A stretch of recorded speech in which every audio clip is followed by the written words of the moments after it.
사도행전 1장 12절에서 26절 12절입니다. 하나님의 말씀입니다. 하나님의 말씀을 들으십시오.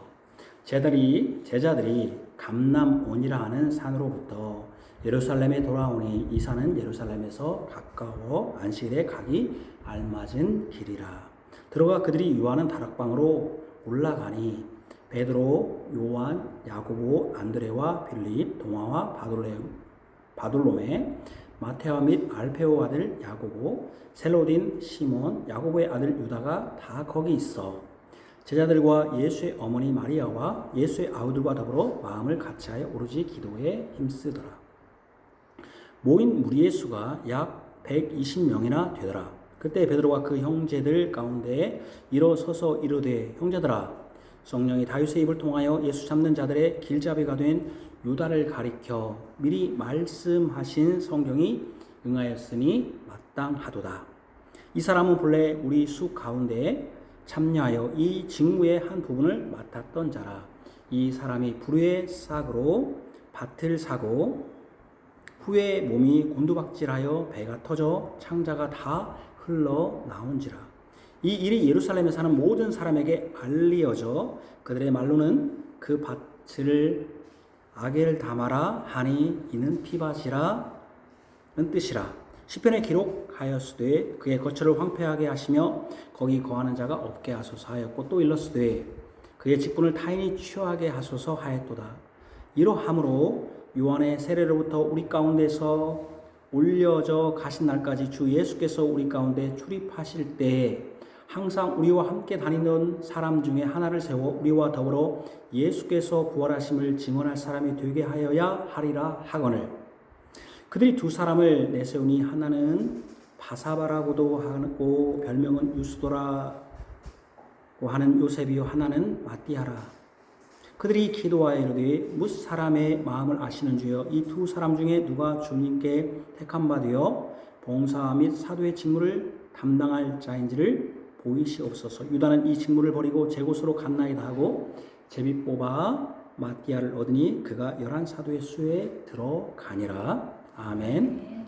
시편 113편 1절에 3절입니다.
주 이름 찬양 받으시리. 여호와 우리 하나님 열국들보다 높으며 그 영광 하늘보다 높다. 여호와 우리 하나님 주 같은 네가 누구뇨. 높은 곳 앉아 계셨으나 스스로 저를 낮추사 천지를 두루 살피고 천지를 두루 살피시네.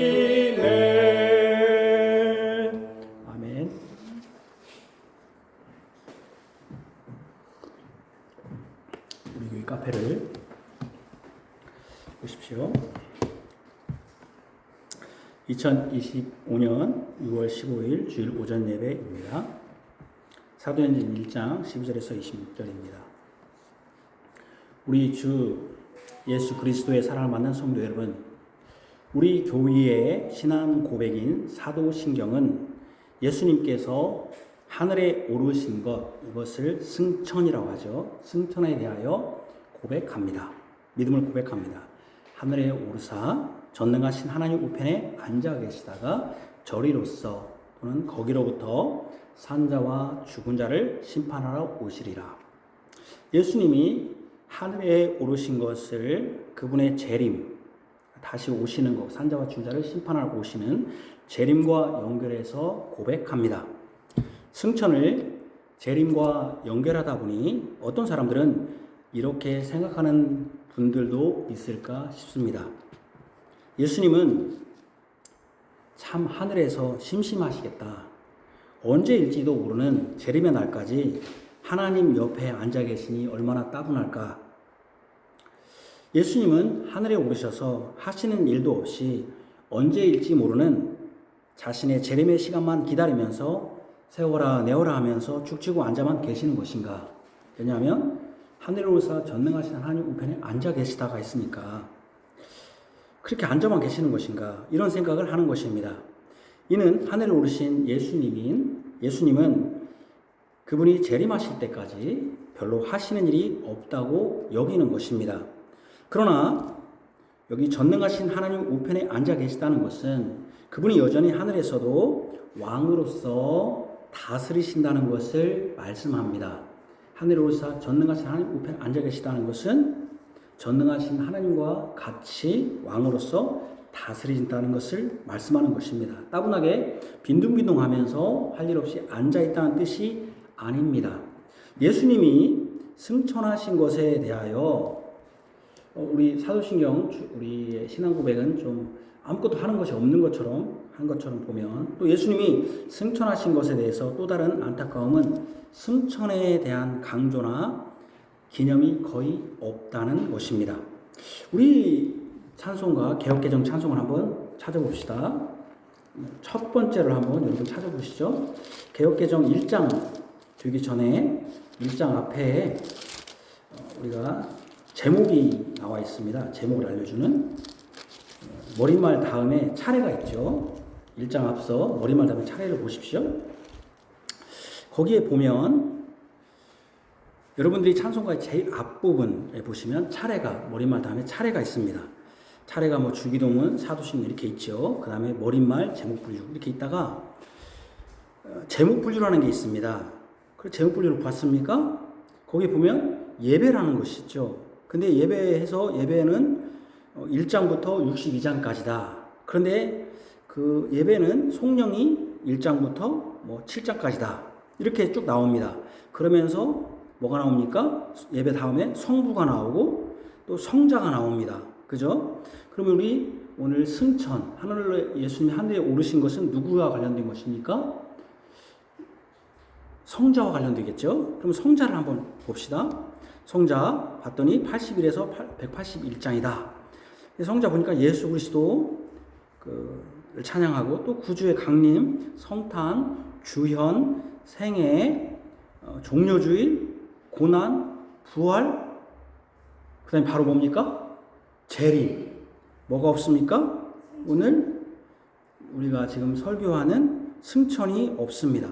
성탄에 앞서서 구주 재림이라고 하는 것은 아마 구약에서 구주를 예언한 것을 찬송하는 이새의 뿌리에서 이렇게 하잖아요. 아마 구주의 재림을 구약에서 예언한 것을 찬양하는 그런 것도 있고, 또 주현이라는 건 뭐냐면은 주현, 탤런트 이름이 아닙니다. 주현은 뭐냐면은 주님이 드러나셨다 그런 뜻이거든요. 탄생하신 후에 공생애를 시작하신 그때를 찬송하는, 세례 요한에게 세례받는, 그래서 예수님이 공생애를 시작하는, 그래서 이 뭡니까? 보통 이 주현은 세례 요한에게 세례 받으심으로 공개적으로 자신을 드러내셨다 해서 드러날 현자를 써서 주님이 드러나셨다 해서 주현, 그래서 주현절이라고 합니다. 예수님의 탄생 전으로 뭡니까? 주현, 강림이 있다면은 부활과 재림 사이에도 뭐가 꼭 있어야 됩니까? 승천이 있어야 되는데 우리 찬송가에도 승천이 있습니까? 없습니까? 승천이 없습니다. 그러죠? 성자이신 예수님의 생애에서 승천은 찬송가에도 없습니다. 그러니 우리가 승천을 예수님의 하늘에 오르신 것을 기념하거나 승천에 대해 설교를 하거나 듣기가 쉬운 일이 아닙니다. 성탄은 달력에 빨간색이어서 쉬는 날이니 성탄절이구나 합니다. 부활절은 교회들이 부활절 기념 예배한다고 하고 여러 가지 준비도 하니까 하는데 승천이나 성령 강림은 까마득히 있습니다. 사실 저도 올해 승천과 성령 강림을 잊었습니다. 올해 승천일은 5월 29일이었고 보통 승천 기념 주일 설교를 6월 1일 날 오늘 했습니다. 올해 또 부활 후 40일이 지난 다음이 뭡니까? 승천일 아니겠습니까? 그래서 성령 강림 승천일이고 그 다음에 그 다음 10일이 성령 강림 주일이니까 6월 8일이 지난주가 성령 강림 주일이었습니다. 그런데 저도 여러분도 다 잊었습니다. 물론 우리는 주일을 절기로 기념하는 날로 여기지는 않습니다. 그래서 어버이 주일, 어린이 주일, 스승의 주일, 맥주절, 감사주일, 추수감사주일 같은 것은 특별한 그런 것에 대해서 특별한 언급은 없습니다. 그럼에도 예수님과 관련된 일에 대해서는 성경 말씀으로 교훈을 얻는 것은 의미가 있습니다. 그것이 성탄절, 부활절, 승천, 성령 강림과 같은 것입니다. 그래서 우리 교회는 성탄절, 부활절, 승천절, 승천주일, 또 성령 강림주일, 또 종교개혁주일은 그래도 특별하게 설교를 하자 이렇게 하고 있습니다. 물론 이것을 꼭 지켜야 하느냐 하면은 안 지켜도 무방합니다. 우리가 이 날을 특별히 지키자는 것은 아닙니다. 주일은 주님이 부활한 날이니 꼭 그 한 날을 부활의 날로 지킬 것은 없습니다. 주일이 부활의 날이니까요. 그러니까 다시 한번 얘기하지만 우리 교회는 성탄절, 부활절, 승천절이라고 좀 그렇고 승천 기념 또는 성령 강림 기념 이 예배는 좀 이렇게 특별히 헌금을 하기도 하고 또 헌금을 하지 않더라도 특별히 이렇게 설교하는 것도 좋겠다 해서 하고 또 하나는 우리가 종교개혁, 개신교의 생일인 종교개혁 물론 개신교의 생일은 예수님이 오실 때가 생일이고 예수님이 세상을 창조하실 때가 생일이겠지만 그래서 종교개혁 우리가 종교개혁 신앙을 따른 자로서 또 그런 때는 또 특별하게 또 그런 설교를 하는 것도 의미가 있다고 생각합니다. 그러나 이것을 꼭 안 지켜도 문제는 없습니다. 주일은 특별히 주님이 부활한 날이고 꼭 그 한 날을 부활의 날로 지킬 것은 없습니다. 사실 이것을 철저히 지금도 지키는 사람들은 구교, 즉 천주교입니다. 요즘은 통합 측에서 잘 지키는 것 같더라고요. 기장은 어떤지 잘 모르겠습니다. 제가 통합 측 교회를 갔더니 성탄 후 몇째 주, 몇 주째 또는 성령 강림 후 몇 주째 또 주연절이라고 해서 또 하고 또 성탄절 앞에는 또 무슨 절 무슨 절 뭐라고 하던데요. 그렇게 그렇게 하더라고요. 그래서 썼더라고요. 옛날에 통합치 그렇지 않았던 것 같은데 요즘 통합치 그렇게 하더라고요. 우리에게도 좀 낯선 주연절 같은 것도 주부에 쓴 것을 본 것이 있습니다. 합동 측은 제가 아직은 잘 보지 못했는데 하여튼 통합 측에서 많이 그런 것 같아요. 그러나 기장은 아마 기장은 이런 것도 지키지만 기장은 지키는 주일이 너무 많아서 여성 주일도 지키고 우리도 이번 달에 보니까 순교자 기념 주일로 지키자 이렇게 그다음에 총회 주일로 지키자 주일이 하도 많으니까 이제 기장은 더 많겠죠. 우리도 그렇게 하더라고요. 근데 저는 그런 것은 좋다고 보지 않습니다. 특별히 저도 이렇게 따로따로 이렇게 어떤 개혁교인은 부활절 자체를 기념하여서 설교하든지 그렇게 하지도 않습니다. 항상 부활의 날이고 또 성탄절도 항상 성탄절이 있기 때문에 이제 우리는 그렇지만 또 유혹 같은 경우는 예를 들면은 성탄절도 쉬고요. 거기는 이제 그 예수님이 죽으신 금요일에도 예배를, 그날은 아마 나라가 쉬는지 캐나다 같은 경우는 어쩐지 모르겠지만 예배를 드리는 거고, 또 지금 우리 고신의 어떤 교회는 그날을 말하자면은 지키는, 예배하는 저녁 때 모여서, 또 우리 어렸을 때도 그랬습니다. 그렇게 모여서 그런 것은 뭐 나쁜 건 아닙니다. 권장할 만한 일입니다. 그럼에도 우리가 성탄이나 부활, 승천, 성령 강림에 대한 따로 설교를 준비하는 것은 이것이 예수님의 구원의 과정에서 분기점이 될 만큼 중요하기에 그런 것입니다. 이것을 너무 강조할 필요도 없지만 그렇다고 생략할 필요도 없습니다. 정확한 그날이 아니더라도 예수님의 구원의 한 일로서 설교할 수 있습니다. 지금 제가 하는 것이 그런 경우입니다. 이미 승천과 성령 강림의 날짜는 이번에 지났습니다. 저도 깜빡 잊었습니다. 그런데 불구하고 지났지만 또 설교하는 것이 그런 이유입니다. 여러분이 오후 예배의 첫 찬송으로 성탄에 관한 찬송을 부릅니다. 아주 이상합니다. 6월 이더위에 12월에만 부르는 찬송을 부르니 낯설고 이상합니다. 부활이나 고난이나 재림에 대한 찬송 언제든지 불러도 되는데 성탄에 관한 찬송은 12월 성탄절 때만 불러야 한다고 여기는 것은 우리가 생일 축하 노래를 생일날만 불러야지 다른 날 부르면 이상한 것과 같습니다. 그러나 예수님을 찬송하는 것은 꼭 생일 노래이니 생일날만 불러야 하고 부활 노래이니 부활절만 불러야 한다고 생각할 것이 없습니다. 언제든지 부활하신 예수님을 찬송하고 이 땅에 오신 아기 예수님을 찬양할 수 있는 것입니다. 예수님은 이 땅에 아기로 오셔서 33년간 계실 때 종으로 오셨습니다. 섬기는 자로 오셨습니다. 죄의 대속물 즉 어린 양으로 오셨습니다. 죄를 대속하시기 위하여 죽으시기 위해 오셨습니다. 예수님은 자신을 비어 종으로 오신 낮아지신 자로서 오셨습니다. 예수님은 사탄을 멸하시는 방식이 자신의 죽음 곧 자신이 친히 죄의 심판을 받는 죄인이 되시는 구원자로 오셨습니다. 그러나 이제 하늘에 오르신 예수님은 더 이상 낮은 종이 아닙니다. 아기로 오실 때처럼 대속의 죽음으로 구원하시는 분이 아닙니다. 12영이나 되는 천사를 내려치게 할 수도 있었지만 그리하지 않으시고 죽음의 길을 가실 때 도살장에 끌려가는 양처럼 침묵하시는 그런 분이 아닙니다. 하늘에 오르신 주님은 하늘이 땅보다 높은 같이 완전히 높아신 분입니다. 이제 더 이상 낮고 천한 몸으로 계신 분이 아닙니다. 이것을 에베소서는 분명히 가르칩니다. 같이 봅시다. 시작. 그의 능력이 그리스도 안에서 역사하사 죽은 자들 가운데서 다시 살리시고 하늘에서 자기 오른편에 앉으사 모든 통치와 권세와 능력과 주권과 이 세상뿐 아니라 오는 세상에 일컫는 모든 이름 위에 뛰어나게 하시고 또 만물을 그의 발 아래 복종하게 하시고 그를 만물 위에 교회의 머리로 삼으셨느니라.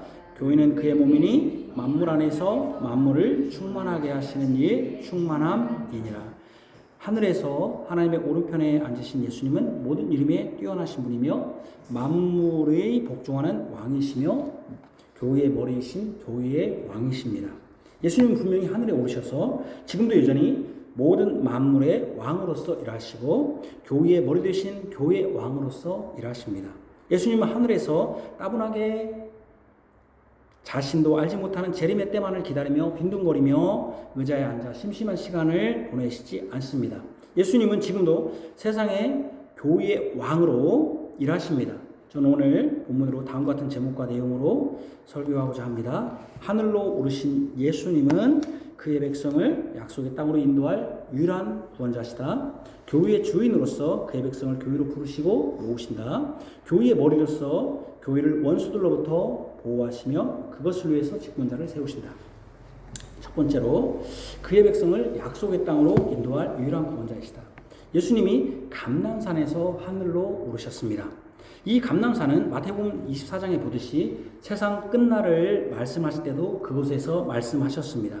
주의 임하심과 세상 끝에 일어날 징조를 말씀하실 때 예수님은 성전에서 나오셨습니다. 이것을 볼 때 마태복음 24장에서는 성전에서 나오셨습니다. 그래서 감람산으로 갔습니다. 이것을 볼 때 감람산은 예루살렘 성전 가까이 있는 곳이라는 것을 알 수 있습니다.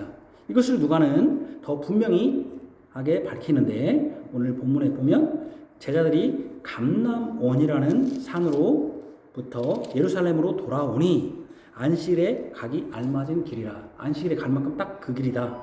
이 일 바로 앞에 뭐가 있으냐면은 예수님이 하늘로 올라가신 것을 기록하신 것을 볼 때 예수님은 이 감람원이라고 하는 이 감람산에서 하늘에 오르신 것이 분명합니다. 이 산은 예루살렘과 가까운데 안식일에 가기 알맞은 만큼 가깝다고 했습니다. 유대인들은 안식일이 무엇인가 하면 노동을 하면 안 되는데 걷는 것도 노동이라고 여겼습니다. 그래서 일정 거리 이상을 걸으면 안식일을 범한다 이렇게 생각했습니다. 그래서 안식일에 몇 걸음 이상, 몇 킬로 이상 걸으면 안식일을 범한다고 해서 그 이상 걸으려면 걷는 경우가 생긴다면 어떻게 되냐면은 예를 들면 안식일에 1km만 걸으면 된다 하면은 내가 5km를 간다면 어떻게 하냐면 2km 갔던 그 지점에서 딱 멈춰요. 좀 어느 정도 10분을 멈춰있든 20분 멈춰있든 딱 멈춘 다음에 다시 출발 1km 이러면 그건 안식일을 범하는 것이 아니다. 이런 식으로 부칙을 만든 것이죠. 그런데도 그렇게 만들었는데 그런데 지금 예수님이 하늘에 오르신 이 감람산은 예루살렘과 멀지 않은 곳에 있다는 것을 강조하기 위해서 안식일에 가기 알맞은 길이다. 그 말은 뭔 말이겠습니까? 가까운 예루살렘 성조와 감람산은 굉장히 아주 지근 거리에 있다. 가까운 거리에 있다. 그러니까 멀리 떨어져 가지고 안식일에 가려면 또 안식일을 범하는 그런 게 아니라 얼마든지 올 수 있는 그러니까 아주 가까운 길에 있다는 것을 라고 부연 설명을 했습니다. 예수님은 예루살렘에 가까운 감람산에서 하늘로 오르셨습니다. 예수님은 이 땅에 성전이 있는 예루살렘이 아니라 진정한 성전이 있는 아버지가 계신 하늘로 오르신 것입니다. 예수님은 사람의 손으로 짓지 않은 새 예루살렘으로 오르신 것입니다. 새하늘과 새 땅, 하늘에 있는 새 예루살렘, 진짜 예루살렘, 이 땅의 예루살렘이 아니라 새 예루살렘에 오르신 것입니다. 예수님은 젖과 꿀이 흐르는 땅에 있는 성전이 아니라 진정한 성전이 있는 하늘로 오르신 것입니다. 이것은 여기서도 잘 보세요. 이것은 구약의 모세의 구원의 일을 온전케 하시는 분이 예수님이라는 것을 깨닫게 합니다. 여기서 잘 보세요. 여기서부터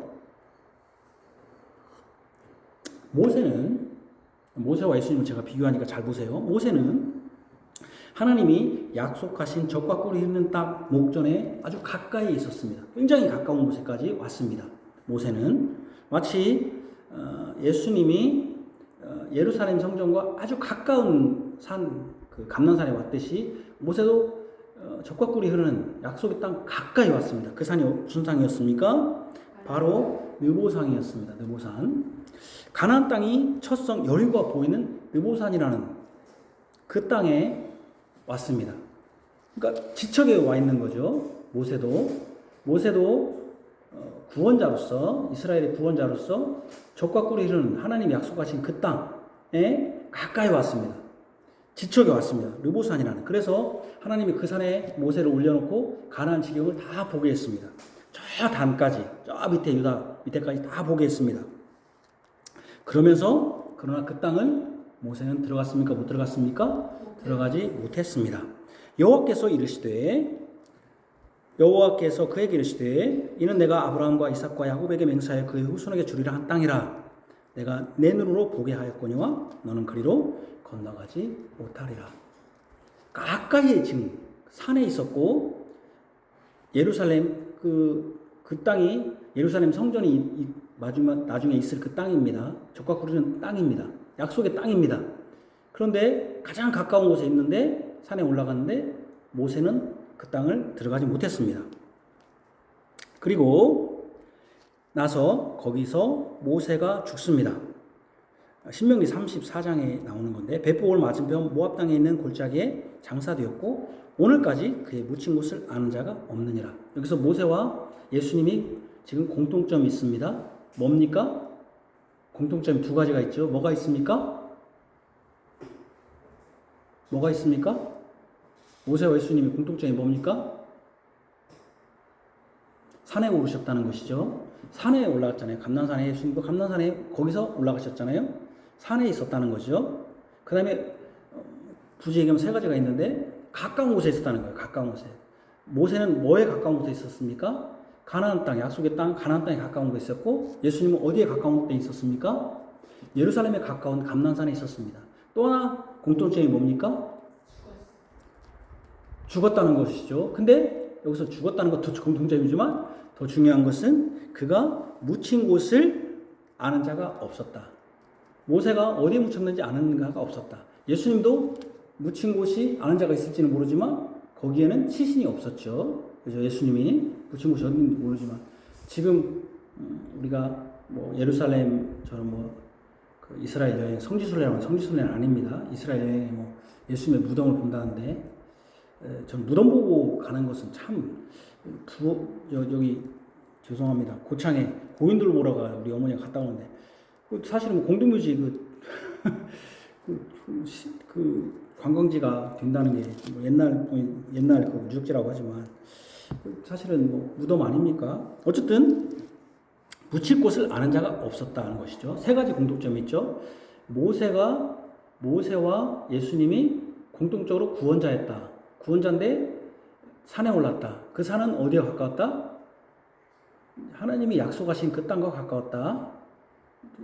말하자면 모세는 예루살렘과 가까운 가나안 땅 거기 있으니까. 또 예수님도 감람원이라는 산에 올라가서 예루살렘과 가까운 곳에 있었다. 또 뭡니까? 죽었지만 묻힌 곳이 없었다. 어디 있는지 모른다. 이런 공통점이 있지 않습니까? 그런 걸 차지하죠. 우리는 성경을 통해서 모세를 칭찬하고 모세를 높이면 안 돼요. 제가 항상 하지만 우리 정훈 선도님이 이렇게 이렇게 제목을 책에다 쓰는 것 같은데 노트에 쓰는 것 같은데 그 물론 쓰는 건 좋은 일입니다만은 더 중요한 거는 제가 어떻게 제목을 빼고 있는가 다른 교회와 비교할 때 어떻게 빼고 있는가를 살펴야 돼요. 저는 항상 이니셔티브 우리의 그 우선권 그다음에 출발점이 항상 예수님이에요. 이 본문도 이 설교도 여러분 들어보세요. 어떻게 제가 설교를 하고 있는가 그거를 생각해야지. 그래서 목사님이 설교를 하지 않아 나는 이 본문을 보면서 그런 관점에서 앞으로 봐야겠구나. 이게 쉽게 말해서 실력 있는 사람이지 그냥 낚시 해주면 그냥 받아먹는 것이 아니라 내가 목사님 이런 식으로 성경을 봤구나. 이런 식으로 보는 게 성경이 맞구나. 이런 걸 살펴야 돼요. 보세요. 약속하신 이 땅에 들어가지 못했어요. 죽었죠. 그러나 그가 묻힌 곳을 알지 못합니다. 모세는 이스라엘 백성이 거할 약속의 땅에 들어가지 못했습니다. 애굽에서 이스라엘을 구원할 자로 선택되어 이스라엘을 약속의 땅 가나안 목전까지 이르게 했지만 자신은 그 약속의 땅에 들어가지 못했습니다. 그 약속의 땅에 가까운 느보산에서 죽었습니다. 그러나 그가 묻힐 곳을 알지 못합니다. 그러나 예수님은 약속의 땅인 가나안에 들어와 계시지만 진정한 약속의 영원한 성, 이 세상의 예루살렘이 아니라 하늘에 있는 거룩한 성, 새 예루살렘으로 들어가셨습니다. 그분은 모세처럼 예루살렘에 가까이 있었지만 모세가 느보산에서 죽어 묻힐 곳을 알지 못하지만 예수님은 감람산에서 가까운 예루살렘 성전으로 들어가신 것이 아니라 죽지 않고 살아 진정한 예루살렘에 있는 거룩한 성, 새 예루살렘 성으로 들어가셨습니다. 예수님이 살아나시고 하늘에 오르심으로 그가 묻힌 곳에는 그의 몸이 없습니다. 그는 무덤이 없습니다. 살아나 진정으로 영원한 약속의 새 예루살렘으로 들어가셨습니다. 진정으로 예수님이 모세의 원형이시며 진정한 구원자이시며 구원을 완성하사 우리를 하나님의 약속된 영원한 생명으로 이끄실 온전한 구원자이시며 온전한 성자 하나님이십니다. 그러니까 모세는 거기서 들어가지 못했어요. 가나안 땅에. 그러나 진정한 구원자이신 예수님은 어떻게 됐습니까? 진정으로 우리를 어디로 이끄신다? 진정한 새 예루살렘, 진정한 하나님의 나라, 진정한 영원한 안식처, 젖과 꿀이 흐르는 그 안식의 땅이 아니라 진정한 안식처를 이끄실 분이 바로 누구다? 바로 예수님입니다. 그래서 예수님이 산에 오르셨고 예루살렘 가까운 곳에 있었고 그곳에 올라가신 것이죠. 그분은 모세처럼 죽지 않으시는 영원한 구원자시며 모세처럼 그 약속의 성취를 보지 못하는 자가 아니라 하늘에 오르심으로 새 예루살렘에 들어가신 완전한 구원자이십니다. 이 예수님이 진정으로 들어가신 새 예루살렘, 하나님이 계신 영원한 성전으로 우리를 이끄시는, 우리도 그러니까 예수님이 가신 그곳으로 우리를 이끄실 영원한 왕이심을 먼저 오늘 본문을 통해서 보게 되는 것입니다. 바로 예수님이 하늘에 오르신 것이 모세가 완전히 이룩하지 못한, 완전한 구원을 이루지 못한 것을 예수님이 하늘에 오르심으로써 진정한 안식, 진정한 영원한 처소로 들어가심으로써, 그분은 들어갔잖아요. 모세는 못 들어갔는데 우리도 예수를 믿음으로써 그 영원한 하나님의 나라, 영원한 안식, 영원한 평화를 누릴 것이다. 그러한 진정한 구원자가 예수님이라는 것을 오늘 본문은 말씀합니다. 두 번째로, 교회의 주인으로서 그의 백성을 교회로 부르시고 모으십니다. 하늘에 오르신 주님이 그러신다는 거예요. 하늘에 오르신 주님이 첫 번째로 뭡니까? 진정한 새 예루살렘, 진정한 안식을 우리를 이끄실 진정한 구원자시다. 하늘에 오르심으로써. 두 번째는 하늘에 오르신 주님께서 교회의 주인으로서 그의 백성을 교회로 부르시고 모으신다는 것입니다. 빈둥빈둥 노는 게 아니라. 제자들이 예루살렘으로 돌아왔습니다. 그들이 다락방에 모였습니다. 그들의 이름을 성령님은 기록해 주고 있습니다. 분명히 오늘 이름을 기록하고 있어요. 같이 읽읍시다. 시작. 베드로, 요한, 야고보, 안드레와 빌립, 도마와 바들로메, 마테오와 및 알페오 아들 야고보, 셀로인 시몬, 야고보의 아들 유다가 다 거기 있고.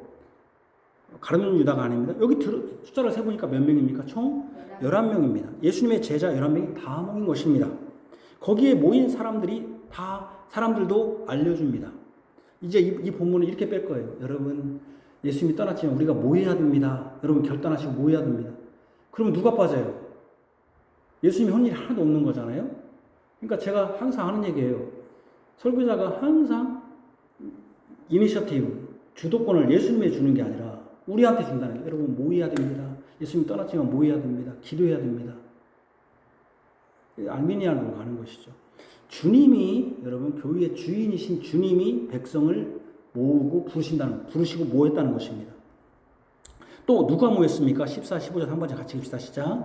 여자들과 예수의 어머니 마리아와 예수의 아우들과 더불어 마음을 같이하여 오로지 기도에 힘쓰니라. 모인 무리의 수가 약 120명이더라.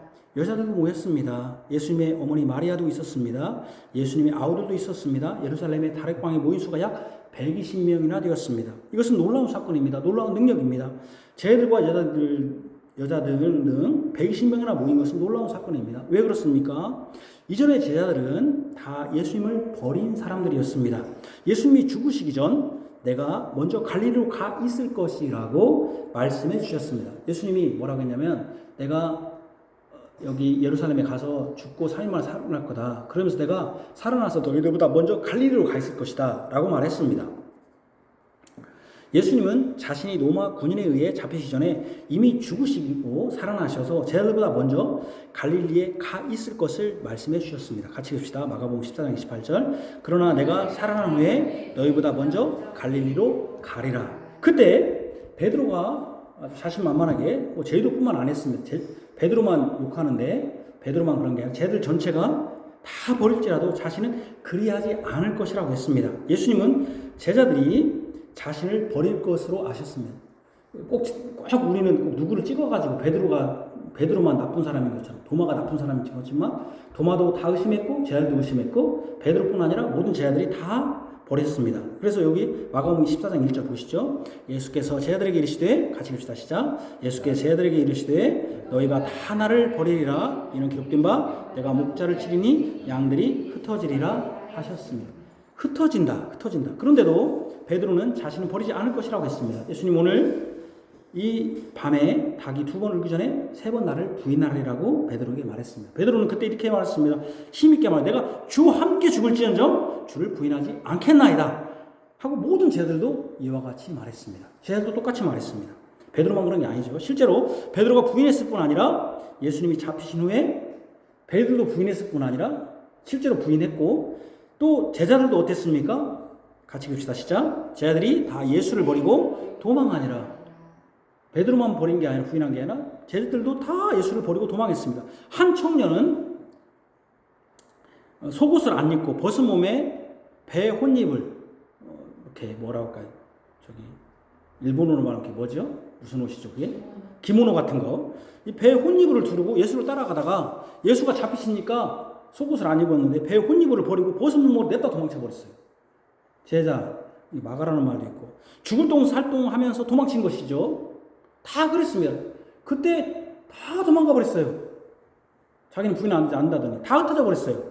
그렇다면 예수님이 아까 잡히시기 전에 살아난 후에 너희보다 먼저 갈릴리로 간다는 말씀을 들은 제자들과 여자들은 어땠습니까? 자, 그때는 이제 잡혔을 때니까 두려웠다고 치고, 그러면 살아난 다음에 살아날 것이다. 그럴 때 예수님이 뭐라고 하냐면 내가 너희보다 갈릴리로 가겠다 하면은 뭐라고 갈릴리로 갔어야 할 거 아닙니까? 그렇게 말했으니까 여자들이 살아났다고 했으니까 그럼 그때 그랬는가? 어땠는가 보자는 거예요. 제가 왜 이 말을 합니까? 이 모인 것이 그때는 다 도망가는데 어떻게 모이게 됐냐는 거예요. 이렇게. 그죠? 그들의 결단으로 모이게 됐다는 얘기예요. 야, 우리 끼리끼리 모이자 해서 모인 거냐는 이거예요. 지금 모였잖아요. 120명이나 되는 사람들이. 그죠? 그러면 잡히기 전에 살아난 후에 너희보다 먼저 갈릴리로 간다는 말씀을 들은 제자들과 여자들은 어땠는가? 진짜 그때는 또 다르게 행동했는가? 같이 여기 보십시다. 마가복음 16장 7절에서 8절 시작. 가서 그의 제자들과 베드로에게 이르기를 예수께서 너희보다 먼저 갈릴리로 가시나니 전에 너희에게 말씀하신 대로 너희가 거기서 배우리라 하라 하는지라. 여자들이 몹시 놀라 떨며 나와 무덤에서 도망하여 무서워하여 아무에게 아무 말도 하지 못하니라. 어떻게 했습니까? 여자들이 몹시 놀라서 도망하고 아무 말도 하지 못했습니다. 그들이 야 모이자, 갈릴리로 가자. 그래 예수님 갈릴리로 갔다고 하셨지. 다 같이 모입시다. 한 게 아니라는 것이죠. 예수님이 여자들이 주님이 부활하셨다는 것을 알려주는 제자들의 말을 듣고서 놀라 도망했습니다. 여기 잘 보세요. 제가 이 본문을 제 본문 좀 그냥 대강 설교 않잖아요. 저는 논리적이잖아요. 잘 들어야 돼요. 그냥 내가 자지 말라는 이유가 그거예요. 잘 들어야 돼요. 제자들은 부활했다는 것을 청년들이 말도 못하고 도망했다면은 그럼 제자들은 어떻게 했는가? 제자들은 그럼 제자들이니까 나는 그렇게 가야지. 제가 항상 여러분들한테 하는 말이 있죠. 뭐 제자고 누구고 너무 이렇게 찬양하지 말아라. 사람을 되게 막 미워하고 찬양하는데 뭐 대단한 것처럼 막 베드로가 대단하고 무슨 바울 대단한 것처럼 막 찬양하지 말라는 게 성경 본문을 잘 뜯어보면 찬양할 게 하나도 없어요. 여러분들이 뭐 목사를 찬양하고 누구를 막 찬양하고 사모를 찬양하고 무슨 장로를 찬양할 것이 없어요. 사람은 정말로. 우리는 예수님을 찬양해야지. 진짜 찬양할 게 없어요. 사람은 간사하고 자기 필요에 따라 움직이는 사람들이기 때문에. 어쨌든 제자들은 어떻게 했는가 봅시다. 제자들은 어떻게 했는지 그 반응은 성령께서 요한복음을 통해서 알려줍니다.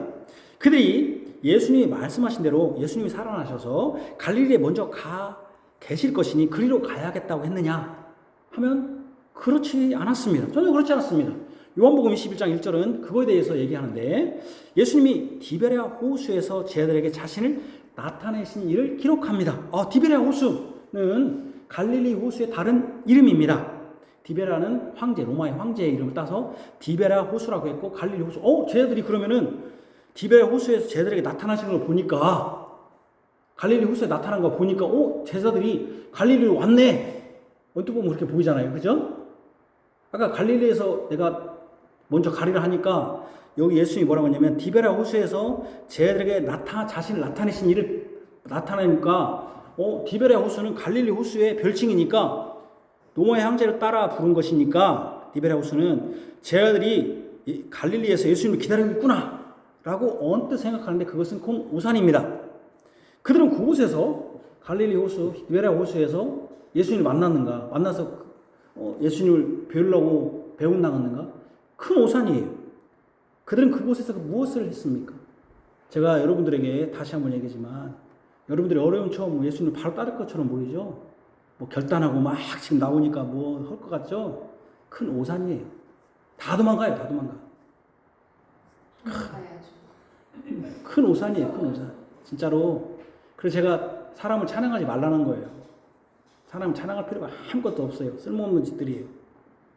우리는 정말 진짜 예수님의 은혜가 아니면은 지금 예수도 믿지도 못하고 예수님의 은혜가 아니면은 지금 정말로 그냥 바람에 불려가는 사람들이고 지금 예수님의 은혜가 아니면은 진짜로 겨자씨만한 믿음도 없는 그런 존재들이에요. 뭐 대단한 것처럼 하지만 이 제자들 봐봐요. 3년 동안 쫓아다니고 자기가 뭐 할 것처럼 큰소리 빵빵 치던 사람들이 내가 갈릴리로 가겠다니까 디베랴 호수에서 예수님을 배웅 나갔는가? 그렇게 생각하면 큰 오산이에요. 그들은 그곳에서 무엇을 했는가? 한번 우리가 읽어봅시다. 요한복음 21장 2절에 3절 같이 읽읍시다. 시작. 시몬 베드로와 디두모라 하는 도마와 갈릴리 사람 나다나엘과 세베대 아들들과 또 다른 제자들이 함께 있더니 시몬 베드로가 나는 물고기 잡으러 가노라 하니 그들이 우리도 함께 가겠다 하고 나가서 배에 올랐으나 그날 밤에 아무것도 잡지 못하였더라. 그들이 지금 뭐로 온 겁니까? 예수님 배웅으로 왔습니까? 여러분들이 무슨 대단한 신앙인 것처럼 막 지금 막 우리 목사들도 대단한 신앙인 것처럼 막 하지만 자기 목구멍 딱 예수가 없다 보니까 다 잊어버린 거예요. 지금까지 3년 동안 쫓아다니고 무슨 제자고 어쩌고 다 잊어버리고 나는 물고기 잡으러 가겠다. 그게 뭐예요? 물고기 잡으러 가겠다는 거는 자기 원래 직업 찾아가겠다. 나 먹고 살 군역 찾아가겠다. 그랬더니 베드로가 그 얘기했더니 꼭 베드로만 꼭 욕을 얻어먹어요. 근데 뒤에 봐봐요. 그들이 우리도 함께 가겠다. 다 그렇게 간 거예요. 여기 시몬 베드로를 비롯한 여러 제자들이 갈릴리 호수에 온 것은 예수님을 맞으러 온 것이 아닙니다. 예수님의 그 약속을 기억나서 그렇지. 맞아. 예수님이 부활하신다면 그렇게 했지. 따라가야겠네? 라고 한 게 아닙니다. 원래 자신의 직업이었던 어부로서의 삶을 다시 살기 위해서 온 것입니다. 제가 그렇다고 해서 베드로나 이 사람들을 완전히 무시하자는 게 아니에요. 어떤 사람들이 이런 말을 하는 사람들이 많아요. 우리 목회자들 중에. 사울과 바울. 사울의 바울이 아니라 사울일 때 그 사울이 아니라 바울이 그랬다. 참 우스운 얘기예요. 여러분 우리의 삶이 느닷없이 제가 예수 안 믿었다고 해서 그 삶이 완전히 의미가 없냐? 의미가 없지 않지. 우리가 삶이 먹고 사는 것이 어렸을 때부터 잘한 것이지. 그렇게 사실은 사울과 바울은 똑같아요. 사울이라도 괜찮고 바울이면 똑같은데 예를 들면 내가 미국 가면은 미국 이은중이라고 부를 수 없으니까 미국 이름 붙인 거예요. 그게 바울이라는 이름이에요. 사울은 유대인들 그 사유에서 쓰던 것이 사울이고 그 사람이 이제 그 말하자면 뭡니까? 저기 그 뭐죠? 이방인들한 이방전도를 하다 보니까 미국에 갔잖아요. 그러면 제가 미국 갔다 갑시다. 이은중 하면 조금 뭐 이은중 쓸 수도 있겠지만 이은중 하면 좀 발음하기가 좀 안 좋잖아요. 은자 돌림이 좀 안 좋잖아요. 그러니까 뭐 그냥 여자 이름이지만 그레이스 리 뭐 이렇게 쓸 수도 있잖아요. 여자 이름이지만 뭐 그렇게 쓴 거예요. 근데 그런 사람들이 있어요. 그러니까 제가 이렇게 말한다고 해서 여러분들이 제자들의 3년 동안 삶이 아무 의미 없다. 그렇게 생각하면 안 돼요. 다음 주에 또 보겠지만 성령 강림주일에 뭐 전혀 그렇게 생각하면 안 돼요. 그러나 어쨌든 그들은 지금 다 흩어져 버렸다는 거예요. 흩어져 버렸다는 거예요. 모이지 않았다는 거예요. 자기 일에 바빴다는 거예요. 그죠? 그들은 예수님이 갈릴리에 먼저 있을 것을 기억하지도 그 말씀을 따르지도 않았습니다. 예수님이 잡히시니 그 자신에게 그 자신만만하게 호언장담하며 따르겠다고 하던 제자들도 다 도망갔고 부활을 전한 한 청년 그게 예수님이거든요. 이미 말을 들은 여자들도 두려워 도망갔습니다. 예수님이 부활하신 후에 디베랴 호수에 있던 그 제자들은 나는 물고기나 잡으러 가야겠다 하니 나도 같이 가자고 하면서 예수님을 잊어버렸습니다. 예수님을 다 버리고 떠난 것입니다. 그러니 여기 다락방에 제자들 11명이 다 모이고 여자들도 모이고 그 수가 120명이 되는 수가 모였다는 것은 놀라운 사건일 수밖에 없습니다. 그죠? 그들이 벌벌 떨고 있는 것도 아닙니다. 그들이 모여서 더불어 마음을 같이하여 오로지 기도에 힘썼습니다. 그들이 이제 벌벌 두려워하지 않았습니다. 하나님께 전적으로 의지했습니다. 자신들의 길을 하나님께서 이끌어 주시기를 간구한 것입니다. 이제 자신들이 무엇을 해야 할지 하나님께 간구할 수도 있고 하나님께서 그들에게 약속하신 대로 세상 끝날까지 함께 해주시기를 구할 수도 있습니다. 약속한 성령님이 오시기를 구할 수도 있습니다. 그러나 성경은 무슨 기도를 했는지 기록하지는 않았습니다. 그렇기 때문에 이것을 기도했을 것이라고 이런 것을 기도했을 것이라고 단정해서 저는 말할 수 없습니다. 그냥 유추할 뿐입니다. 우리가 아는 것은 그들은 기도했다는 것이고 예수님이 잡혀 죽으시기 전 이 기도했다는 것도 놀라워요. 왜냐하면 예수님이 잡혀 죽으시기 전 기도할 때 이거 겟세마네 기도라고 하죠. 그때 뭐 땀이 피가 흐르도록 기도했다고 하잖아요. 그때 뭐였습니까? 예수님 기도하다가 잠깐 왔더니 졸고 있어요. 마태복음 26장에 기록하죠. 성령께서 마태에게 잠자고 있었어요. 그렇게 졸고 있고 잠자고 있던 그들을 그런 제자들이 아니라는 거예요. 이제는. 그때 예수님이 기도하고 있는데 그들은 졸고 있고 그런 제자들이 아니었다는 거예요. 이제 예수님을 버리고 그러니까 무슨 기도를 했는지 모르지만 그들이 옛날처럼 그냥 잠이나 자고 있는 사람들이 아니라 또 흩어져 있는 사람들이 아니라 자기 먹고 살 걸 위해서 찾아가는 사람들이 아니라 모여 있었다는 거예요. 모여 있었다는 거예요. 이제 예수님을 버리고 떠난 사람이 아니라 예수님을 의지해 기도한 것입니다. 이것이 언제 벌어졌습니까? 같이 봅시다. 시작. 바로 예수님이 하늘에 오르신 후에 일어난 일입니다. 언제 일어났습니까? 이 일이 바로 예수님이 하늘에 오르신 후에 일어난 것입니다. 하늘에 오신 주께서 어떻게 했습니까? 그의 백성을 부르시고 모으신 것입니다. 주님의 교회를 위하여 하늘에 오르신 주께서 그의 백성을 부르시고 모으신 것입니다. 아까 제가 뭐라고 했어요? 하나님 우편에 앉아 계시고, 우편에 앉아 계시는 분이 누굽니까? 우편에 앉아 있다는 뜻이 뭡니까? 바로 우편에 앉았다는, 전능하신 하나님 우편에 앉았다는 뜻이 뭐라고요? 그 뜻이 뭐라고요? 무슨 의미라고? 빈둥빈둥 앉아 있다는 뜻입니까? 할 일 없이 그냥 시간 보낸다는 것입니까? TV나 보고 있다는 것입니까? 왕으로서 전능하신 하나님, 전능하신 하나님과 동격으로서 우편에, 동격이라는 거죠. 우편에 앉아 계신다는 건, 앉아 있다는 것은 왕으로 다정한다는 것입니다.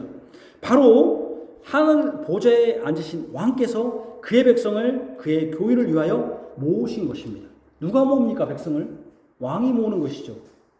여러분, 이번에 선거철 여러분 보셨지만 대통령이 될 사람이 오니까 사람들이 어떻게 됩니까? 우원이 어떻게 됩니까? 몰려들었지 않습니까? 제가 일산역에 가면 몰려듭니까? 안 몰려듭니까? 안 몰려들죠. 여러분, 여기 일산역에 대통령이 온다면 사람들이 몰려들겠습니까? 안 몰려들습니까? 왕이니까 몰려드는 것입니다. 물론 연예인들도 몰려들겠지만, 그러나 여기서 왕이기 때문에 백성을 모으는 것입니다. 왕이 있어야 백성이 있는 거 아시겠습니까? 여러분, 보십시오. 이번에도 대통령이 누가 되니까 한 집 아파트 차이를 보십시오. 그리고 대통령이 여러분 강요들을 모으는 거 아니겠습니까? 왕이 모으는 겁니다. 왕이. 그죠? 강요를 세우는 것이죠.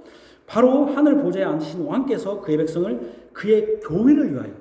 중요합니다. 왜 그렇습니까? 하늘에 오르신 주님께서 이 사도행전에 주님의 교회를 세우시는 것이거든요. 이제 그를 머리로 하는 그의 백성을 그의 교회를 위하여, 그의 자신의 교회를 위하여 모으신 것입니다. 흩어져 있는 사람들, 나 먹으러 가야겠다, 나 먹고 살 가야겠다 하는 사람들을 자기 교회를 위하여 모으신 것입니다. 예루살렘을 떠나지 말라는 그 말씀을 하늘에 오신 예수님께서 제자들을 모으시고 부르시고 모으심으로 하신 것이죠. 진정으로 예수님께서 만유의 주제로서 모든 만물을 그 발 아래 복종하게 하시듯이 그의 백성도 그의 말씀에 복종하게 하시고 그의 백성을 교회로 불러 모으신 것입니다. 진실로 주님의 교회의 주인은 누굽니까? 예수님입니다. 주인이신 예수님께서 하늘에 오르사 그의 종들을 교회로 불러 모으신 것입니다. 하늘에 오신 주님은 여전히 그분의 교회를 사랑하시며 그의 교회를 보존하시는 교회의 주인이십니다. 하늘에 오신 예수님께서 그의 교회를 여전히 다스리시고 여전히 인도해 주시는 것입니다.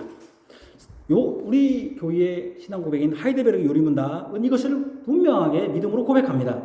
하이델베르크 요리문답 21번째 주일 53문의 답변으로서 이렇게 말합니다. 같이 읽읍시다. 시작. 나는 하나님의 아들이 세상의 처음부터 마지막 날까지 모든 인류 가운데서 영생을 위하여 선택하신 교회를 참된 믿음으로 하나가 되도록 그의 말씀과 성령으로 자신을 위하여 불러 모으시고 보호하시고 보존하심을 믿습니다. 진실로 하나님이 아드님이신 예수님은 세상의 처음부터 마지막 날까지 선택하신 교회를 자신을 위하여 불러 모으시고 보존하시고 보호하시고 보존하시는 분입니다.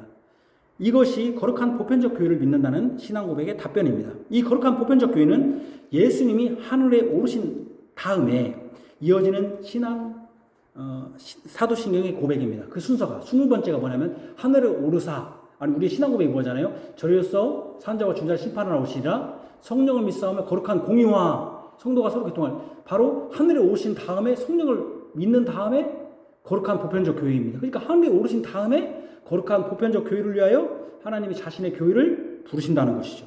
바로 하늘에 오르신 주님이 부르신다는 것입니다. 바로 하늘에 오르신 주님이 세상의 처음부터 마지막까지 하늘에 오르신 후에도 자신의 백성을 자신을 위하여 자신의 교회에 불러 모으시고 보호하시고 보존하시는 교회의 주인이십니다. 교회는 예수님이 모으시는 곳입니다. 예수님이 보존하시는 곳입니다. 예수님이 보호하시는 곳입니다. 여전히 하늘에 오르신 예수님은 당신의 교회를 사랑하셔서 당신을 위하여 선택된 백성을 부르십니다. 세 번째로 교회의 머리로서 교회를 원수들로부터 보호하시고 직분자를 세우신다. 하늘에 오신 주님께서 그의 교회를 위하여 그의 백성을 부르셨습니다. 그들은 주님의 이름으로 모였습니다. 주님의 이름으로 모였습니다. 그 주님의 이름으로 모였다는 게 뭐냐면 더불어 한 마음으로 기도했다는 것입니다. 기도만 한 것이 아닙니다. 아주 중요한 일을 했습니다. 그들에게 아주 중요한 일을 했습니다. 120명이나 되는 사람들이 모였을 때 베드로가 그 형제들 가운데 일어서서 말씀했습니다.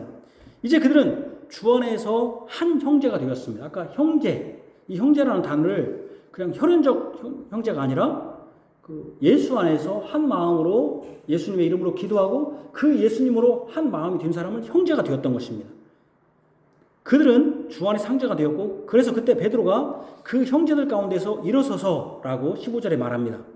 예수님을 머리로 하는 교회의 지체가 된 것이죠. 예수님이 머리가 되었고 우리는 지체가 되어서 한 형제가 된 것입니다. 예수님을 머리로 하는 한 형제가 된 것입니다. 이것도 주님이 하늘에 오르신 후에 주님이 하신 일입니다. 바로 보편적 교회. 자, 집중하시고 보편적 교회입니다. 그렇게 하신 것입니다. 그리고 베드로는 뭐를 직시했냐면은 여기서 무슨 얘기를 하냐면은 베드로는 주님의 교회가 원수들에 의해 공격받고 있음을 설명했습니다. 주님의 교회가 원수들에 의해서 공격받고 있다. 이것을 이 본문에서는 맨 기도만 하자고 막 소리 지르는데 기도 내용도 몰라요, 사실은. 중요한 것은 왜 기도한 거냐면은 주님께서 그들을 하나로 뭉치게 하셨다. 주의 이름으로 하늘에 오신 주님의 이름으로 하나로 하셨고 주님의 이름으로 더불어 한 마음으로 주님을 강구했다. 의지했다는 것입니다. 그러면서 베드로는 무엇을 직시했냐면 거기서 현실적인 것을 바로 직시했습니다. 주님의 교회가 원수들에게 공격받고 있다. 바로 예수님의 제자였던 유다의 배반을 언급한 것입니다. 야, 우리 기도해갖고 야, 교회 하나 세우자 한 게 아닙니다. 교회가 바로 뭡니까? 원수들에 의해서 공격받고 있다. 이 교회가 예수 그리스도를 머리로 하는 교회가 원수들에 의해 공격받고 있는데 그 공격의 구체적 내용이 뭐냐면 유다의 배반입니다. 그는 예수님을 잡는데 길잡이가 된 유다를 언급한 것입니다. 주님의 교회 원수는 유다를 격동하여 예수님을 대적하게 하여 그분을 잡는데 길잡이가 되었습니다. 불의를 행한 것입니다. 그러나 주님은 그의 교회를 원수들의 손에 그대로 방치하지 않으셨습니다. 예수님은 교회의 머리로서 교회를 치리하고 다스리시고 그의 복음을 전할 증인으로서 직분자를 세우십니다. 유다의 직분을 타인이 취하게 하십니다. 이 조건을 분명히 하심으로 주님의 교회를 원수들로부터 보호하십니다. 그러니까 주님이 아까 뭐 했습니까? 구원자였고 또 하나는 뭡니까? 그의 백성을 불러 모으시다 자신의 교회를 불러 모으시고 또 어떻게 하십니까? 보호하시는데 어떻게 보호하십니까? 원수들로부터 보호하십니다. 자, 그래서 21절 22절에 같이 봅시다. 이러함으로 요한의 세례로부터 우리 가운데서 올려져 가신 날까지 주 예수께서 우리 가운데 출입하실 때 항상 우리와 함께 다니던 사람 중에 하나를 세워 우리와 더불어 예수께서 부활하심을 증언할 사람이 되게 하여야 하리라. 이 직분은 예수님이 공생을 시작하신 요한의 세례부터 하늘로 올라가신 그 승천까지 예수님과 함께 다니던 사람이어야 합니다. 예수님의 복음을 들었던 사람입니다. 그 사람은 예수님의 부활을 증언할 사람입니다. 예수님이 살아계심을 증언할 사람입니다. 예수님이 무덤이 없이 살아나셔서 사탄을 이기실 뿐 아니라 여전히 지금도 살아계셔서 하늘에 오르사 주님의 교회를 원수들과 사탄으로부터 보호하시고 보존하신다는 것을 증언할 사람을 세웠습니다. 예수님은 원수들의 공경에서 낙심하거나 좌절하게 하지 않으시고 주님의 교회를 신실하게 보호할 직분자를 세워주셨습니다. 그러니까 지금 교회도 직분자를 세운다는 건 어떤 일입니까? 주님이 지금도 교회를 사랑하시고 주님이 교회를 보존하신다는 사실이죠. 근데 지금 교회에 말씀 드린 사람이 누구예요? 원수들을 보호하라고 직분을 세웠는데, 교회를 순결하게 보호하라고 세웠는데, 교회에 말씀 드린 사람이 누구예요? 큰 말씀 드린 사람들이? 교회의 직분자들이에요. 목사, 장로. 교인들은 삐지고, 교인들은 자기 사랑하지 않는다고 삐지고, 신방 갔더니 자기가 내놓은 건 안 먹고 다른 사람이 내준 건 먹고, 자기가 식사한 건 잘 안 먹고, 좀 부자가 돈 낸다고 삐지고. 수준이 참. 여러분 그러지 마요. 우리 수준이 유치원생도 아니고. 그래서 제가 항상 그런 사람들을 뭐라고 말하냐면은 성장이 사춘기에서 멈춘 사람들이다. 교회에 사춘기 사람들이 많아. 사춘기 애들 봐봐요. 자기만 오라, 자기만. 자기가 다 오라. 그리고 처박히고 나오도 않고. 교회 사춘기 사람들 많아요. 사춘기 사람들. 자기가 제일로 잘난다. 교회를 이렇게, 여러분, 교회의 직분자를 세운 건 뭡니까? 정말로 교회의 직분자를 세운 것은 교회를 보호할, 원수들의 공격에서 낙심하거나 좌절하지 않게 하시고 주님의 교회를 신실하게 보호할 직분자를 세우시는 거예요. 이게 주님이 다스리시는 방식이에요. 직분자를 세우신 거예요. 지금 여기 보니까 우리가 마띠아를 세웠네, 뭐 유스도를 세웠네, 그게 중요한 게 아니라 일이 언제 일어났습니까? 바로 예수님이 하늘에 오르신 후에 일어난 일입니다. 예수님이 그 일을 하신 거예요. 예수님이 하늘에 오르셔서 주님의 교회를 사랑하셔서 주님의 백성들을 부르시고, 왜? 주님이 주인이시고 머리시기 때문에요. 왕이시기 때문에. 하늘에 오르신 후에도 여전히 교회의 머리로서 그분의 교회를 다스리십니다. 교회의 직분자를 세우심으로 다스리십니다. 제가 여러분들에게 저번 주에 얘기했죠. 우리 교회들은 이런 생각을 많이 갖고 있어요. 목사는 하나님이 세우신다. 그러나 장로는 누가 세운다? 교인들이 세운다. 그리고 또 집사는 누가 세운다? 목사가 세운다. 그러니까 누가 제일로 세웠어요? 그 다음에 또 누가 세웠어요? 장로가 세우죠. 선출 장로들이 있다고 교회가 세웠는데 뭐가 제일로 힘없어요? 아니, 이제 직분자 중에서 집사. 왜? 집사는 이거하고 똑같다는 거예요. 세상으로 말하면 대통령은 누가 뽑았어?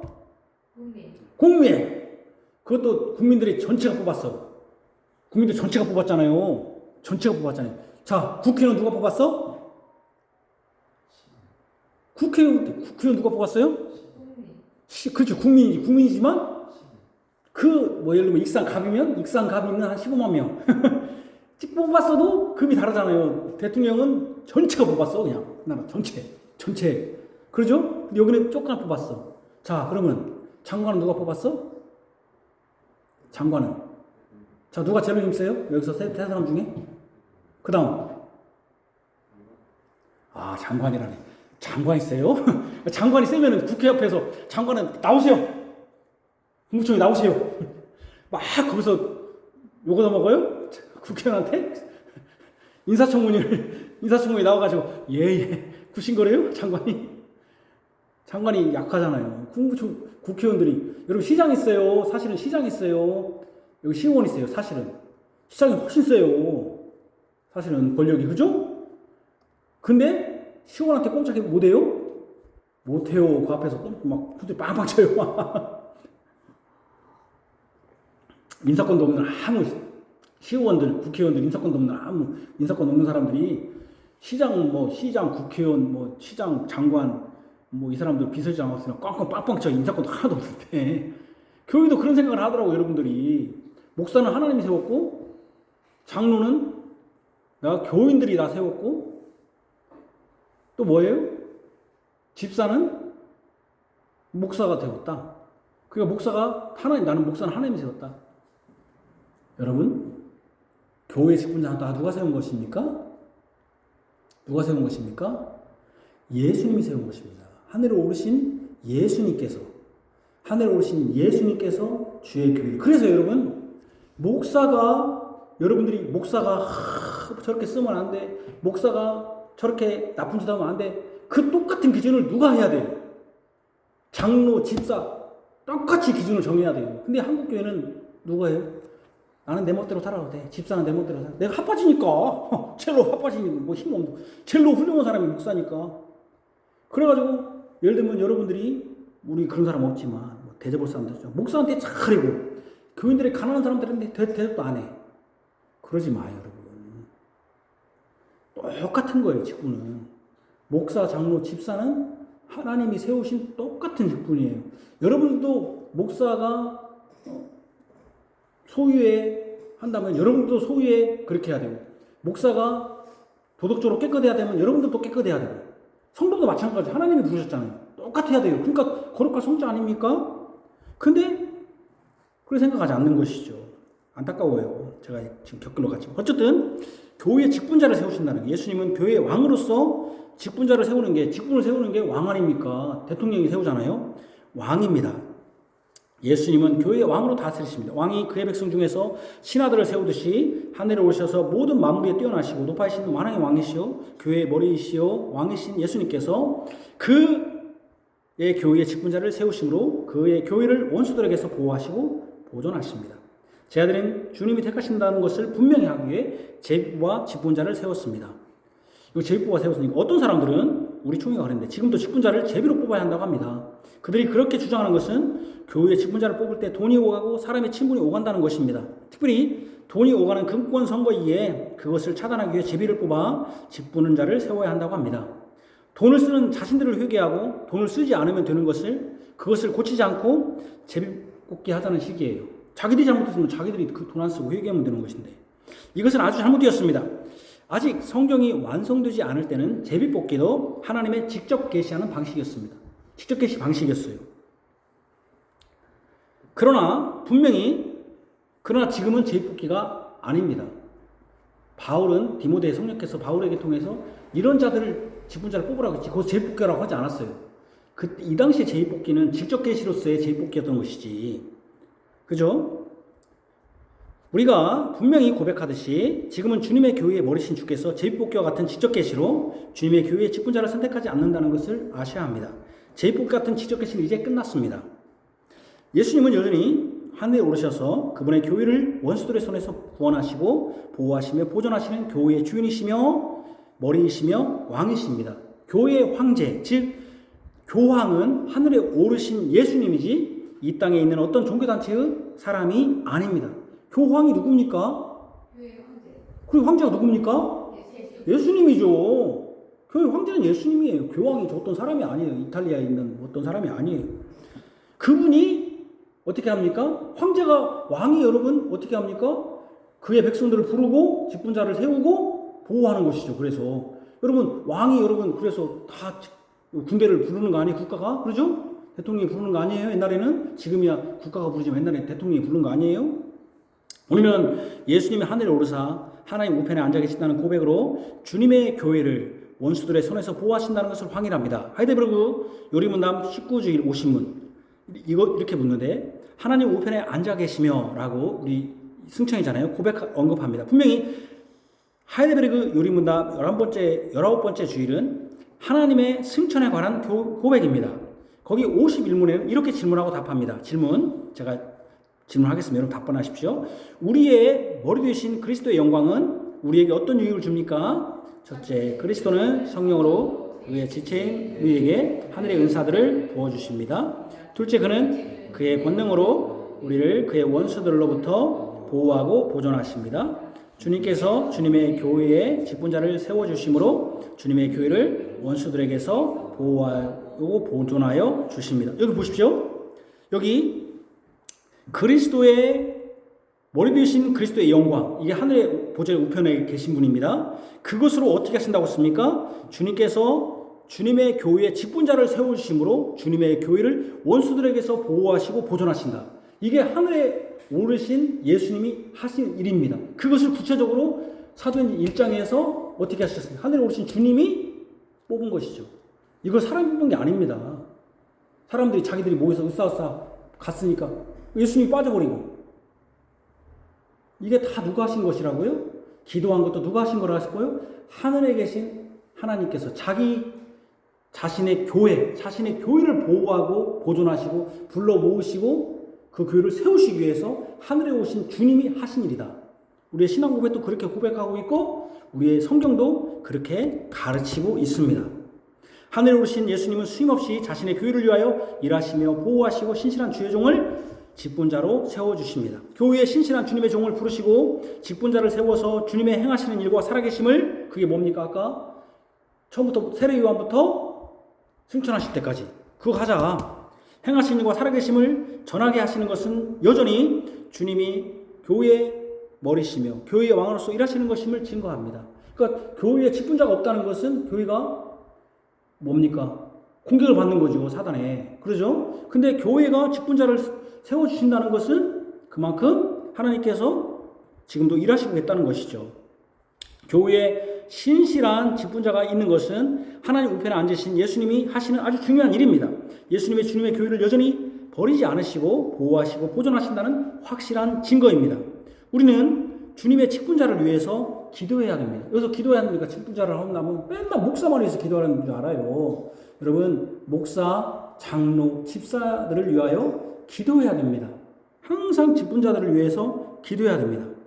그가 신실하게 특별히 이 직분자 중에 말씀을 전하는 목사를 위해서 더욱더 기도해야 될 것은, 목사가 설교를 어떻게 하냐에 따라서 교회의 방향이 완전히 바뀌니까 그가 신실하게 주님의 복음을 전하고 주님의 교회를 원수들의 손에서 보호하는 주님의 일을 맡은 충성되고 지혜로운 종이 되기를 위하여 기도해야 됩니다. 여러분들이 주님의 신실한 종이 되도록, 목사가 신실한 주의 종이 돼서 하나님의 말씀을 전하도록 기도해야 됩니다. 우리는 충성스럽고 지혜로운 종을 통해 교회가 다스려지고 보호하고 보존될 때 여전히 하늘에 계신 예수님이 교회의 머리가 되시고 교회의 왕이 되셔서 권능을 행하심을 인정하고 감사해야 합니다. 진실로 하늘에 오르신 예수님은 지금도 여전히 권능으로 주님의 교회를 보호하시고 사랑하십니다. 아멘. 기도하겠습니다. 하나님 아버지, 하늘에 오신 주님은 우리의 참된 구원자입니다.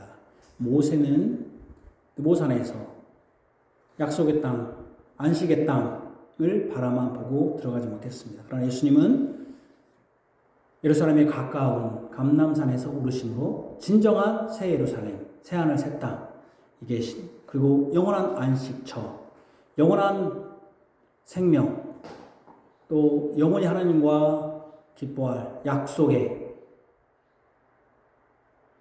하늘로 오르심으로 우리의 진정한 구원자이심을 증거하셨습니다. 모세가 이루지 못한 것을 예수님이 이루셨습니다. 예수님을 믿는 자는 이제 예수님이 거하신 새하늘과 새 땅에, 새 예루살렘에 거할 것입니다. 진실로 예수님을 믿게 하여 주옵소서. 하늘에 오신 주님은 하늘의 우편에 앉아 계셔서 교회의 머리로서, 교회의 황제로서 그의 백성을 불러 모으셨습니다. 120명이나 되는 주의 제자들을, 또 주의 성도들을 모아주셨습니다. 진정으로 주님의 교회를 위하여, 자신의 교회를 위하여 부르시고 모으신 것입니다. 뿐만 아니라 주님의 교회를 부르시고 모으실 뿐 아니라 원수들의 공격에서 주님의 교회를 보호하시고 보존하십니다. 바로 직분자를 세워주심으로써 주님의 교회를 안전지대로 삼아주십니다. 이 시대에도 교회 안에 주님의 직분자가 있다는 것은 여전히 주님의 교회를 주님이 다스리고 계시며 주님의 교회를 사랑하시며 주님의 교회를 보호하신다는 확실한 증거입니다. 그러나 슬프게도 안타까운 것은 지금 이 시대에 교회의 직분자들이 말썽을 일으키고, 교회의 직분자들이 교회의 분란을 일으키고, 교회의 직분자들이 세상 문화에 젖어 있습니다. 오히려 직분자들이 하나님께서 주님의 원수들을 보호하셔서 순결한 말씀과 순결한 생활로서 이 세상과 다른 하나님의 교회로서, 예수님의 교회로서의 증거해야 되는데, 오히려 목사와 장로가 서로 알력다툼을 하고 헤게모니, 권력 싸움을 하고 있으며 서로 자신이 제잘난 맛에 하는 경우가 너무나 많습니다. 그래서 교회의 분쟁이 항상 목사와 장로들 분쟁에서부터 비롯됩니다. 참 유치하기 짝이 없고 쪼잔하기도 짝이 없습니다. 거기다 대고 교인들의 신앙이 유치합니다. 사춘기 소녀 마냥 거기서 멈춰 있습니다. 자신 알아봐달라고 교회 다니는 사람들이 얼마나 많은지 모릅니다. 자신 알아봐지 못하면은 삐져버리고 제 방으로 쾅 들어가는 사춘기 소년처럼 행동하고 있습니다. 목사는 그들 비유 맞추니라 설교도 제대로 하지 못합니다. 그러니 무슨 교회가 원수들의 공격에서 보호되고 보존되겠습니다. 교회 자체가 원수들의 소굴이 되어버렸으니 무슨 일을 하겠습니까? 자기들이 좋고 떠들면, 그래서 평온하면 교회가 잘 되는 것이 아닙니다. 교회는 순결한 말씀이 증거되어야 됩니다.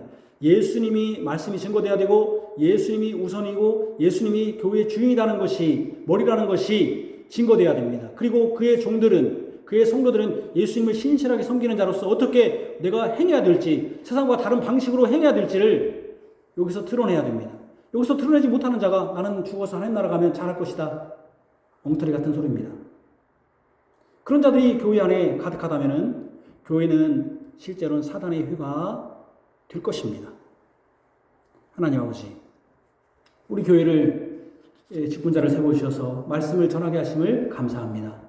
신실한 주의 복음이 증거되게 하여 주시고, 또 신실한 주의 복음이 효력이 발생하기 위해서는 전하는 자가 충성스럽게 전할 뿐 아니라 듣는 자들도 신실하게 그 말씀을 듣고 행해야 됩니다. 예수 그리스도를 주로 여기고 우리 하나님을 섬기며 성령이 충만하여 행해야 됩니다. 그런데 듣기는 속히 하고 성내기는 더디해야 되는데, 듣기는 대강 듣고 성내기는 팍 하듯이 생활에서는 자기 멋대로 행동합니다. 아무런 효력이 없습니다. 마치 주의 복음이 증거될 때 열매를 다 30배, 60배, 100배를 맺는 게 아닙니다. 오히려 30배, 60배, 100배를 맺는 것보다 돌가, 길가, 가시밭에 떨어지는 것들이 많이 있습니다. 열매 맺지 않는 것들이 너무나 많은 것입니다. 5달란트, 2달란트, 1달란트 있지만 1달란트도 분명히 있는 것입니다. 하나님, 우리 교회에 악하고 게으르고 하나님의 진노를 받는 그런 자가 없도록, 그래서 우리가 두려운 것은 이 땅에서는 진실로 신실한 종교인처럼 신앙인처럼 하는데 주님 앞에 나갔을 때 나는 너를 도무지 알지 못한다, 악하고 게으른 종아 저쪽에 떨어져라 하면서 우리가 슬피우며 일을 간다면 어떻게 되겠습니까? 얼마나 우리가 한심스럽고 한탄하고, 그때는 후회도 안 되는데 그런 두려움이 있습니다. 항상 저도 그런 두려움이 있습니다. 말씀을 전하는 자로서 또 우리 교인들도 그런 두려움이 있어야 될 줄 압니다. 하나님 앞에 섰을 때 난 너 모른다, 나는 너 도저히 모르는 네가 무슨 짓을 했는 것이냐 라고 듣는다면 얼마나 우리가 나중에 정말로 우리가 되겠습니까? 우리 자녀들 주님, 우리 친족들 주님 붙들어 주시기를 원합니다. 그래서 주님께서, 하늘에 오신 주님께서 지금도 교회의 머리로서, 교황으로서, 황제로서 우리를 부르시고 이 목사의 또 직분자들의 말씀과 또 그들의 권고를 통해서 다스릴 때 우리가 신실하게 행할 수 있도록 주님의 교회를 보호하시고 특별히 우리 교회의 주의 백성을 불러 주시기를 원합니다. 예수님 이름으로 기도합니다. 아멘.